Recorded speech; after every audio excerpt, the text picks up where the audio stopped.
Prévention du tabagisme chez les enfants et les adolescents. La consommation par les jeunes de produits du tabac, sous quelque forme que ce soit, est dangereuse. Cela expose les jeunes à des problèmes de santé significatifs, tels qu'une augmentation tant en nombre qu'en gravité des maladies respiratoires, une baisse de la condition physique, ainsi que des conséquences potentielles sur la croissance et la fonction pulmonaire. Par conséquent, la prévention de la consommation du tabac chez les enfants et les adolescents est essentielle pour réduire la consommation de tabac chez la population jeune. Les dangers du tabagisme chez les enfants et les adolescents. Plus une personne commence à fumer jeune, plus les dommages potentiels sont importants. Cela est dû au fait que commencer à fumer à un jeune âge est lié à une probabilité plus élevée de tabagisme ultérieur plus important, à des niveaux de dépendance plus grands, à une probabilité plus faible d'arrêter de fumer et à un risque de mortalité plus élevé. Effets néfastes sur la santé physique.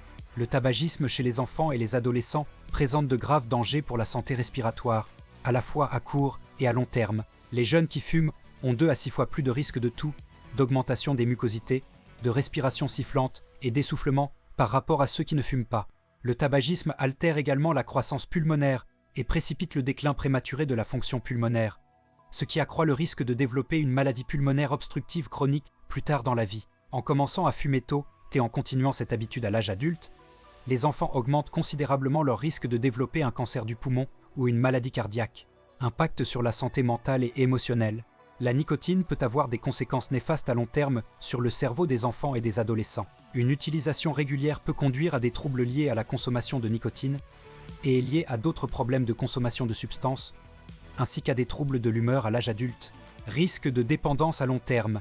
Les enfants qui essaient la cigarette peuvent rapidement développer une dépendance à la nicotine présente dans le tabac. Des signes de dépendance peuvent apparaître chez les enfants dès les 4 premières semaines après avoir expérimenté la cigarette. Même avant de commencer à fumer quotidiennement, une étude britannique suggère qu'une seule cigarette peut servir d'indicateur de risque, augmentant la probabilité que les enfants deviennent des fumeurs réguliers 3 ans plus tard. Les facteurs de risque et les motivations à fumer chez les jeunes. Les raisons pour lesquelles les enfants et les adolescents commencent à fumer sont multiples et dépendent de facteurs tels que le sexe et le niveau d'éducation. Plusieurs facteurs peuvent accroître le risque de commencer à fumer, notamment l'influence de la famille et des amis fumeurs, ainsi que l'ennui ou le stress. L'influence de l'environnement familial et social. Il est plus facile pour les enfants et adolescents dont les parents fument de commencer à fumer. En revanche, si le parent de l'adolescent a arrêté de fumer par le passé, l'adolescent sera moins enclin à commencer à fumer. De plus, les adolescents qui rencontrent des difficultés dans leur vie sociale ou familiale présentent une forte probabilité de commencer à fumer. Ces débuts peuvent résulter de traits personnels ou psychologiques qui les incitent progressivement à s'engager dans le tabagisme.